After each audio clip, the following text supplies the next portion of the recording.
I was enjoying my weekend lounging on the couch and scrolling through Netflix when my phone rang. Mom's name appeared on the screen. I hesitated for a moment before answering. "Hi, BT, how are you?" Mom had that gentle, insinuating tone that she always used when she wanted something. "I'm fine. Just relaxing." "What happened?" I asked, already preparing for the change. "Well, I need to ask you a small favor," she said, confirming my suspicions. "Which one?" I said slowly, even though I already knew what was coming. "Your brother just moved out of his apartment. He's out of a lease, and he's in temporary financial trouble." I sighed. Lorenzo was 26 years old, 4 years younger than me, and he still hadn't pulled himself together. He jumped from job to job, from relationship to relationship, always finding some excuse for why everything fell apart. "Mom, where is this all going?" I asked, already guessing what she was going to say. "Well, you have an empty apartment after your divorce from Roberto," she said, and her voice rose a little higher, which always happened when she was trying to soften something. I closed my eyes and took a deep breath. This apartment was my financial safety net. After the divorce 3 years ago, I kept her as part of an agreement with Roberto. 2 years later, I bought a more spacious apartment in a better area, taking on a solid mortgage. My plan was to rent out the old apartment to cover part of the monthly payments. "Mom, I was planning to rent this place out," I reminded her, holding back my irritation. "I need rental income to help with the mortgage." "I know, honey, but we're talking about family. Lorenzo really needs help right now. You're doing your job in marketing so well, and he's struggling. It would just be temporary." I knew what temporarily meant in Lorenzo's dictionary. I also knew that if I refused, my mother would raise the issue at every family meeting for the next decade, casually hinting at how I had abandoned my brother in a difficult moment. "Okay," I said after a long pause. "He can stay there temporarily." "But I mean temporarily, Mom." "Thank you very much. Lorenzo will be so grateful." "I'll tell him right away." Before I could put forward any more conditions, she hung up the phone. I dropped the phone on the couch cushion next to me and groaned loudly. So much for my rental income. A week later, I met Lorenzo in an old apartment. He brought only a few things with him, one suitcase and a gym bag. He looked just as I expected, effortlessly relaxed, as if he had no worries in this world, despite the fact that he was essentially homeless and unemployed. "Hi, sis, thanks for that. You're a savior," he said, giving me a quick hug.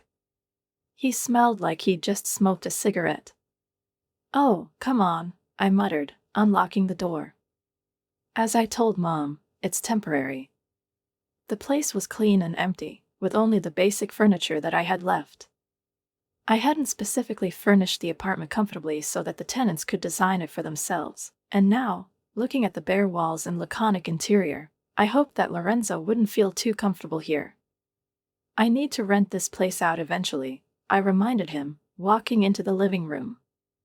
Of course," Lorenzo nodded, looking around. "I'm going to disappear from your hair soon. I just need to prepare my next performance, you know. I already have some promising leads." "I've heard that before." "I need you to follow some roles while you're here," I said, turning to him.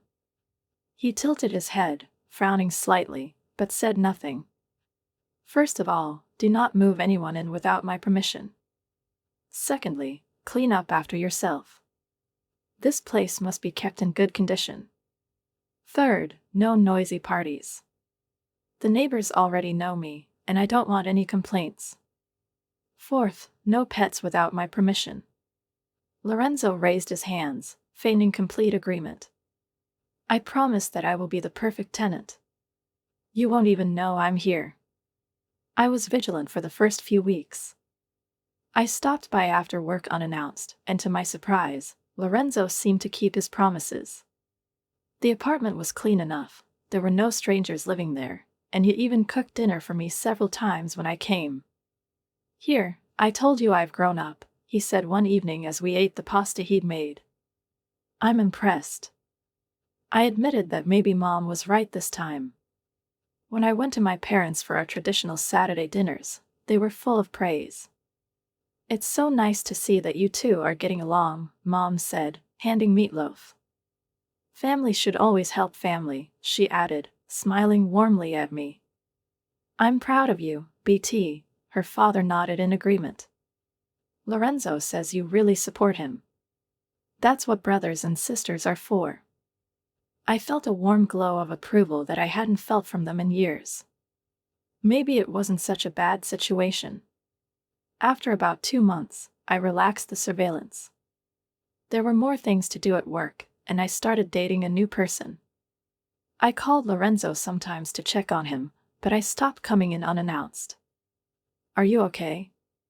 I asked. Yes, everything is fine. The place is clean. The bills are paid. No noisy parties, he always replied cheerfully. I should have known it was too good to be true. One day, on Tuesday evening, I suddenly remembered that I had left some important documents in the file cabinet in the guest bedroom of the apartment. I needed them for a meeting the next day, so I went there without calling first. When I got to the apartment, I could hear music coming from inside.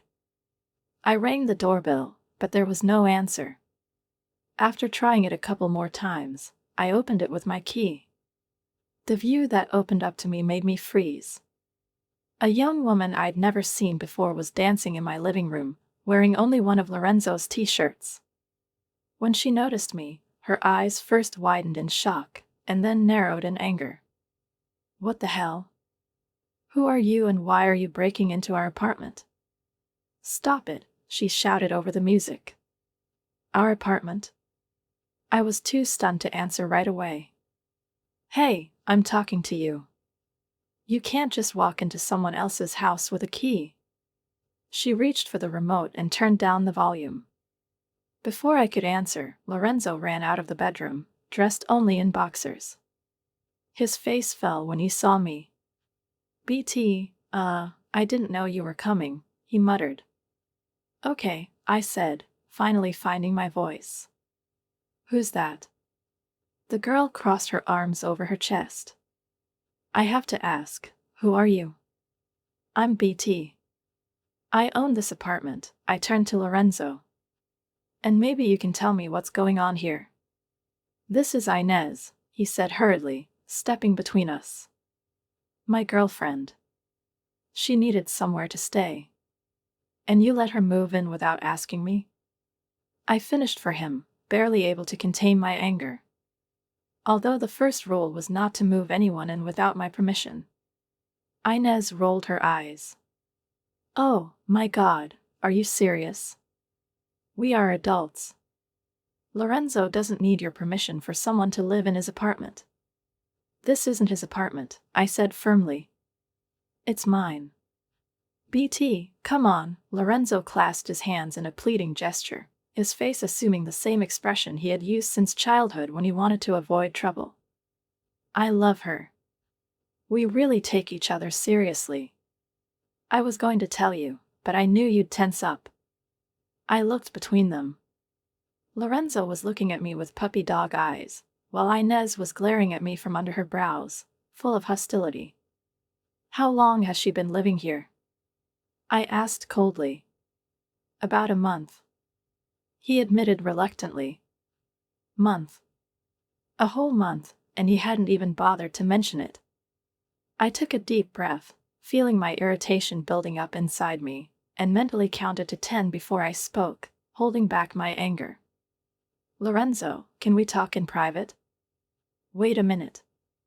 But before he could answer, Inez folded her arms across her chest and haughtily lifted her chin. Whatever you want to say to him, you can say in front of me. I slowly turned my head and looked at her. The tension between us was literally ringing in the air. I'd like to talk to my brother alone. In my apartment, I emphasized, emphasizing each word. Lorenzo smiled faintly and squeezed her hand lightly, clearly trying to soften the situation. Give us a second, baby. Inez rolled her eyes, but still went into the bedroom, slamming the door loudly. Charming, I murmured, crossing my arms over my chest. She's just protecting me, Lorenzo said with a shrug. From what?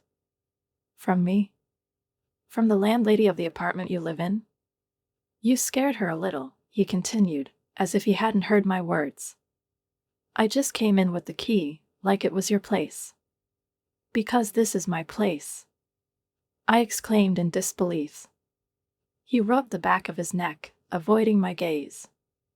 Look, I know we had an agreement, but Inez and I have been dating for 3 months now. Her roommate kicked her out, and she had nowhere to go. It was logical. Is it logical? I asked, barely able to contain my sarcasm. Yes, he continued. She's really wonderful when you get to know her better. I closed my eyes and took a deep breath. Everything in me screamed that I needed to tell them both to pack up and get out of here immediately. But I knew perfectly well what would happen next. Mom and Dad would immediately side with Lorenzo, turning me into a heartless sister who threw my brother and his girlfriend out on the street. Okay, I breathed, realizing that I was driving myself into a trap. She can stay. But all other rules remain in force. The place must be kept clean, no parties, no animals without my permission. Lorenzo instantly beamed. You're the best. I promise that we will follow all the rules. You won't regret it. I'm already sorry, I muttered, but he didn't hear it. I gathered up the documents I had come for and headed for the exit. Inez appeared from the bedroom, glancing at me. So I'm allowed to stay, she said with a lopsided grin. How generous of you. Inez, be polite, Lorenzo said softly, but his voice sounded uncertain. No, I'm serious, she continued, but her tone made it clear otherwise. Thanks, BT. But next time, why don't you knock before you use your key? It's kind of intrusive, just entering someone else's house. I opened my mouth, ready to remind her whose name was on the apartment documents, but changed my mind. It didn't make sense. Of course, I replied coldly. As I reached for the door handle, Inez stepped forward and opened the door in front of me, narrowly missing me with her shoulder. Take care of yourself, she said with a tight smile, and almost immediately slammed the door in my face. I stood in the hallway, barely breathing with indignation. Did this really happen? Did my brother's girlfriend just kick me out of my own apartment? That Saturday, I went to my parents for a traditional family dinner, but my heart was restless. I was still angry, but I knew this conversation was inevitable. So, I've met a girl named Lorenzo, I said at dinner, trying to keep my voice level. Isn't she lovely? Mom beamed. Lorenzo brought her in last week. Such a sweet girl. I almost choked on my potato. Honey? I asked, arching an ironic eyebrow. She was incredibly rude to me. I told them how I found Inez in my apartment and how she behaved towards me. Mom just waved it off. You probably just caught her off guard. And she looked at me expressively, using your key without warning would scare anyone. I shook my head in disbelief. This is my apartment, I reminded him, feeling like a broken record. And they violated the rules that we agreed on. Oh, BT, Mom sighed, you have to understand that Lorenzo is building a serious relationship. They want to create a house together. In my apartment. I couldn't stand it. Can't you be happy for your brother? My father intervened. After your divorce, you should understand better than others how important it is to find someone who will support you. I froze. They knew that my ex-husband was cheating on me, they knew what I had to go through, but somehow they managed to use it against me, trying to make me feel guilty about the situation with Lorenzo. It's not because of my divorce, I said firmly. This is because Lorenzo does not respect our agreements. Family is more important than roles, Mom said, looking at me reproachfully. You have 2 apartments, BT, his father added. And your brother doesn't have any. You can afford to be generous. I swallowed my irritation, realizing that this conversation was pointless. Okay, I said softly, and changed the subject. The following week, I received the utility bills for my Lorenzo apartment. My jaw dropped when I saw the amounts, almost twice as much as they were before. I called Lorenzo immediately. Hey, have you seen the utility bills? They are twice as high as they should be. What's going on? Well, he hesitated. Ines likes to take very long baths. Very long. And she says she needs light to see, so she keeps all the lights on. I closed my eyes and counted to 10 again. Lorenzo, I'm paying these bills.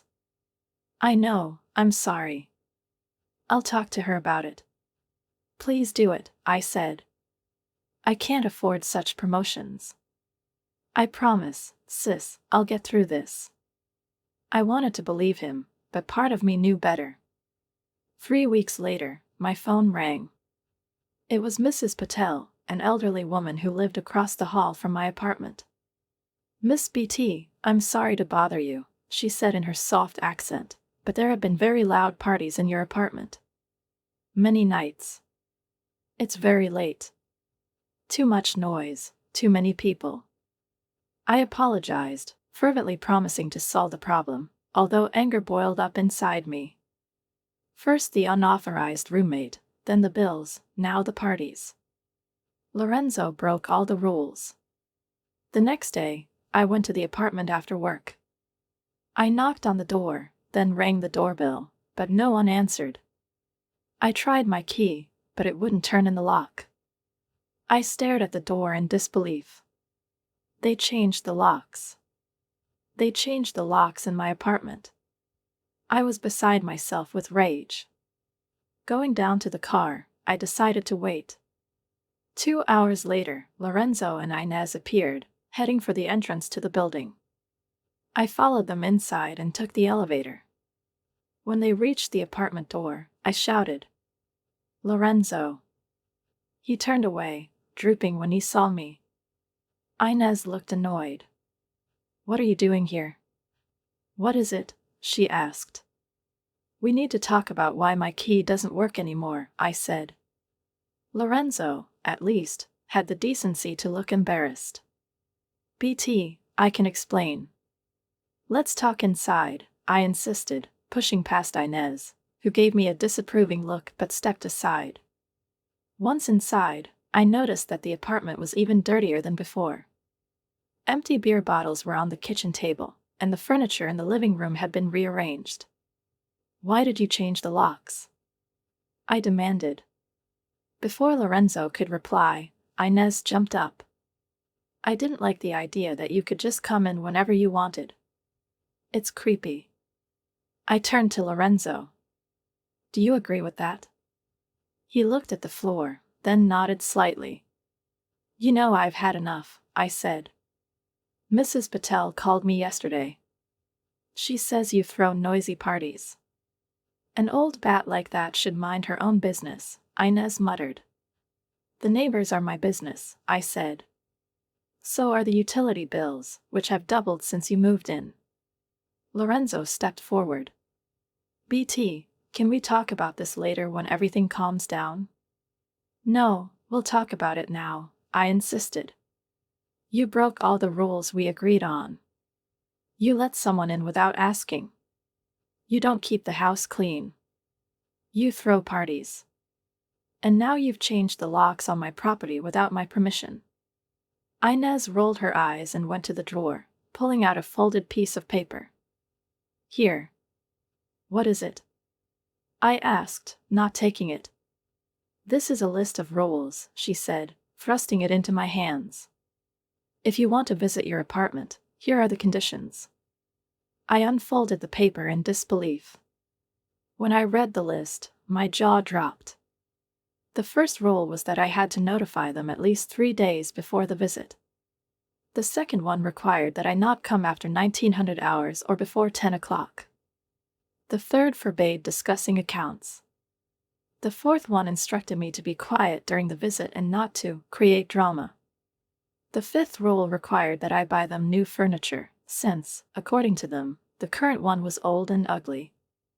The list continued, becoming more and more ridiculous. The further I read, the more my fingers tightened on the thin piece of paper. I looked up, meeting Inez's smug grin, while Lorenzo seemed uncomfortable, lowering his gaze and shifting from one foot to the other. Something inside me clicked, and a strange, almost icy calmness covered my head. "You have a week to move out," I said flatly. The smug expressions instantly disappeared from their faces. "What?" Lorenzo muttered, blinking as if he didn't fully understand what he had heard.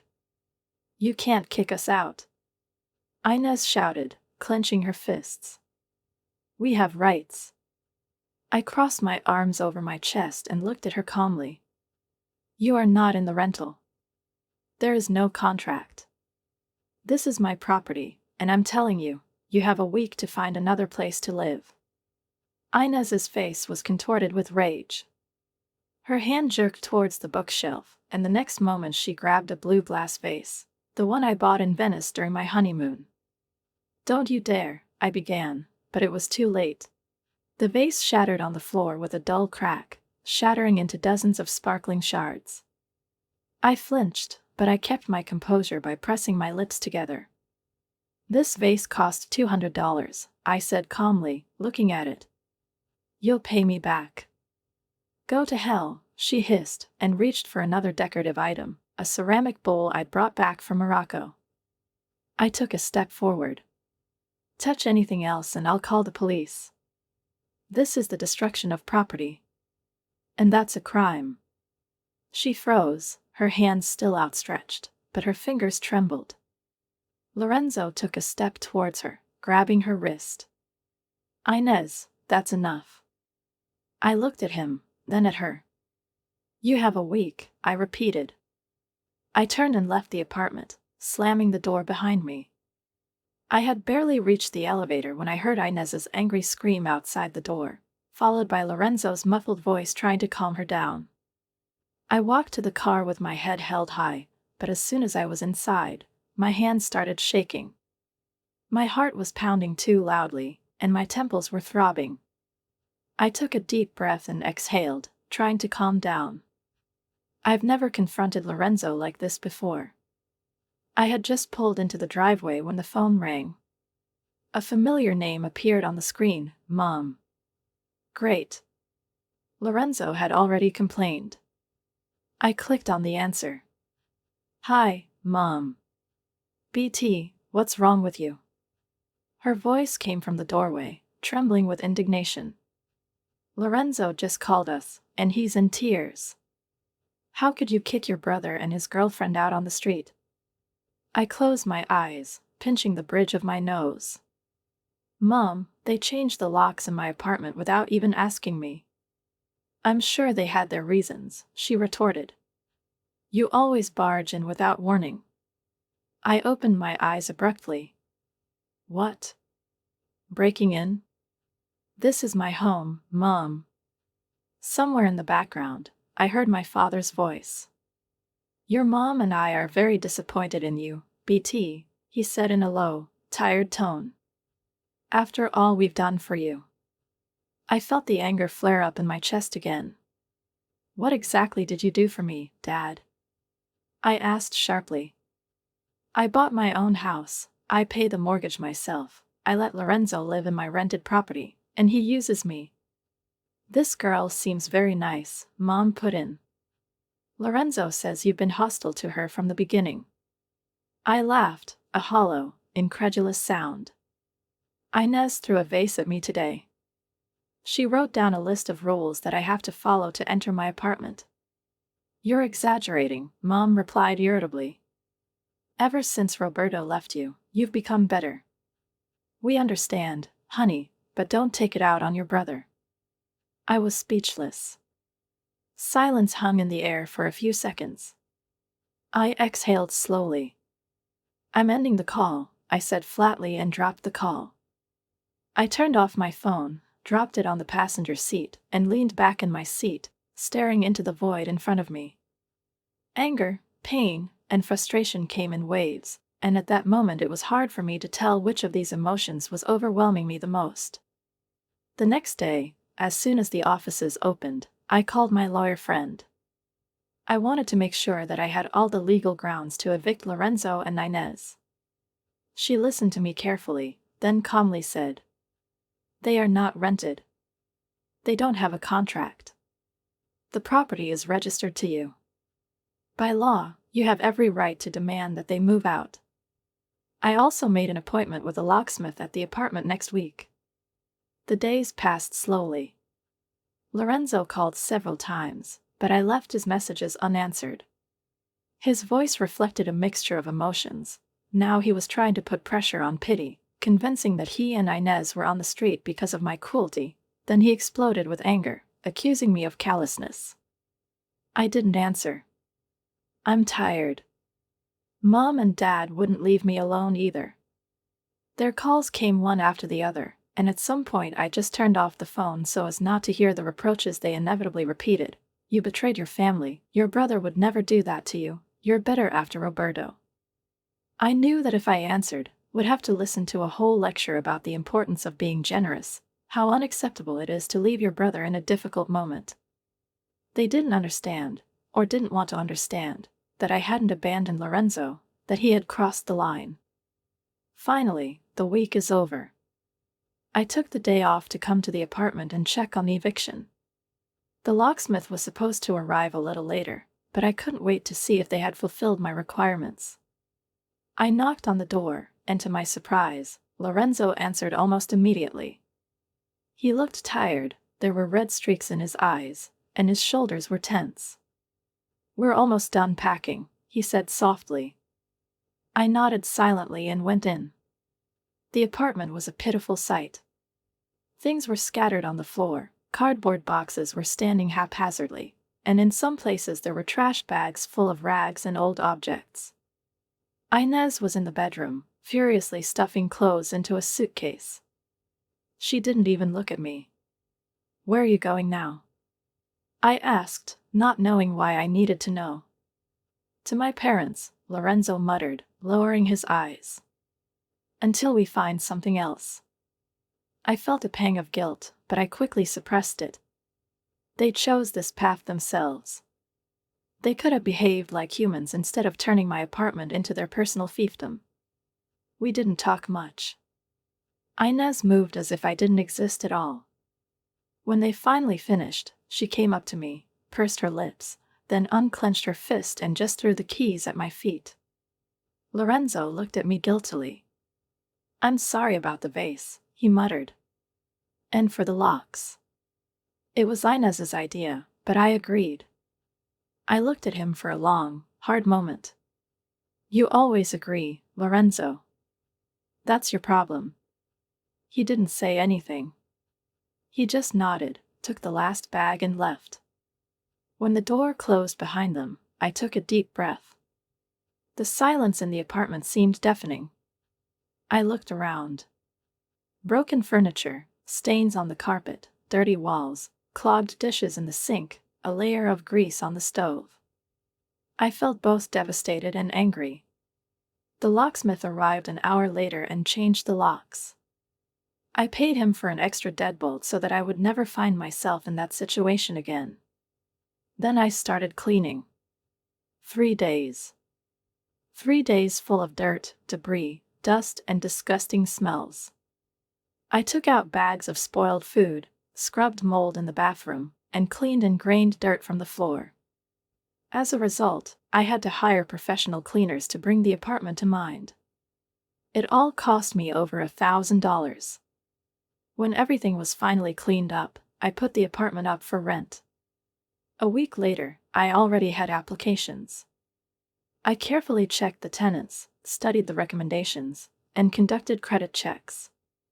As a result, I chose a young female doctor who was starting her residency at a local hospital. Reliability, stable income, no pets, everything is as I wanted. We signed the contract, and on the day she moved in, I handed her the keys with relief. Over the next few weeks, I enjoyed the long-awaited peace that finally reigned in my life. I immersed myself in my work, immersed myself in projects that I had been putting off for a long time, and even allowed myself a few small pleasures.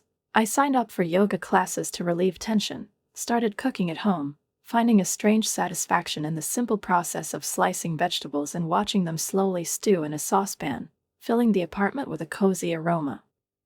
Sometimes I allowed myself to walk around the city without a purpose, just glad that now I didn't have to return to the apartment, where chaos reigned and all things were out of place. I even went on a couple of dates, although none of them made me particularly enthusiastic. The men I met seemed quite pleasant, but something was missing, maybe a spark, maybe a simple sense of comfort, or maybe I just wasn't ready to let someone new into my life yet. Over time, the calls from parents became less frequent. Eventually, they stopped altogether, although my mother occasionally sent me messages in which she always tried to guide me on the path of reconciliation with Lorenzo. "Stop being stubborn, he's your brother. Family is the most important thing." These words were repeated over and over again, but I just erased them without reading them to the end. I no longer wanted to participate in this endless cycle of forgiveness and new resentments. But one day, about a month after Lorenzo and Inez moved out, I received a message that was different from all the previous ones. "BT, I know you're still angry, but I need to talk to you. This is important, please call me back." Something about this short, restrained text made me think.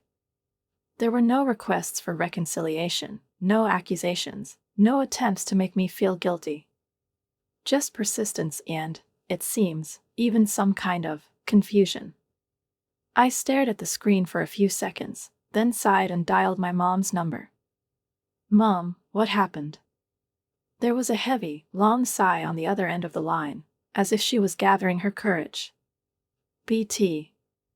I owe you an apology." Her voice was soft, but there was weariness in it.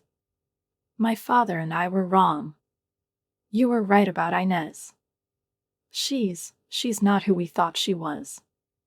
I raised my eyebrows. "What do you mean?" "She's acting like this is her house." Mom spoke faster, as if she was afraid that if she stopped talking for even a second, would just hang up. She took the guest room as if it were her private apartment. She leaves things everywhere, throws clothes around, uses all the hot water, and if we ask her to leave, she gets angry. I chuckled. That sounds familiar. She sets the rules in our house, Mom continued, and there was genuine indignation in her voice. She told your father that he couldn't watch TV after 9 at night because the noise was bothering her. And yesterday she just announced that she was inviting friends to dinner without even asking us. I felt a wave of satisfaction rising inside me. "This must be hard for you," I said slowly, enjoying the irony of the situation. Mom didn't seem to notice, or chose not to. "Now I understand what you've been through," she confessed. "Maybe you could talk to Lorenzo, convince him to find a separate place for himself." My father and I. We were wrong. I laughed, briefly, bitterly, and in utter disbelief. "Are you serious?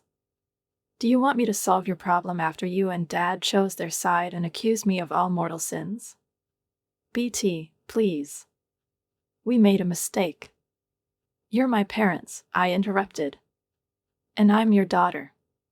"But that didn't stop you from accusing me of jealousy, of malice.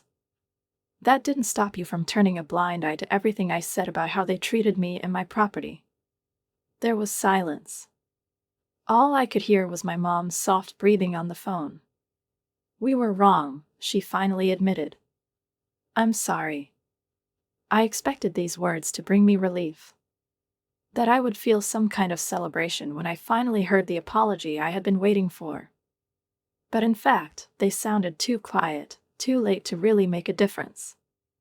"Apologies don't mean much unless they're followed by self-awareness," I said. "You and Dad created this situation. You raised Lorenzo so that he always believed that others would decide everything for him. That he could do anything, and the consequences would fall on other people's shoulders. What do we do now? There was genuine confusion in her voice. I shrugged, even though she couldn't see it. That's your problem, Mom, not mine. Just like my apartment was my problem. Silence again. It's very long this time. Will you at least talk to us again? Are you coming to dinner on Saturday? I thought about it. Part of me just wanted to end this conversation, leave my parents stewing in the same mess they worked so hard to cook for me. Let them feel for themselves what it feels like to be left without support, without understanding. But the other part understood that maybe this was a chance. A real chance to change our family dynamics, to set boundaries that previously seemed impossible. I'll think about it, I finally said. But I'm not going to solve this problem for you. I understand, Mom replied softly. We love you, BT. When we hung up, I remained sitting on the couch, staring at the screen of the dead phone. There was poetic justice in this conversation. Now my parents finally felt for themselves what I had to go through. Maybe now they realize why I was so desperately defending my apartment, my life, and my boundaries. In the days that followed, I wondered if I should go to that dinner. In the end, I decided to go. Not to solve their problems, but to set new rules. As for Lorenzo and Inez, I didn't feel obligated to help them. My brother made his choice, and now he must learn to live with its consequences. And I lived the way I wanted to. On their own terms. And for the first time in a long time, she felt neither guilt nor regret. Write a comment on what you think about this story and don't forget to subscribe to the channel and like it. See you soon.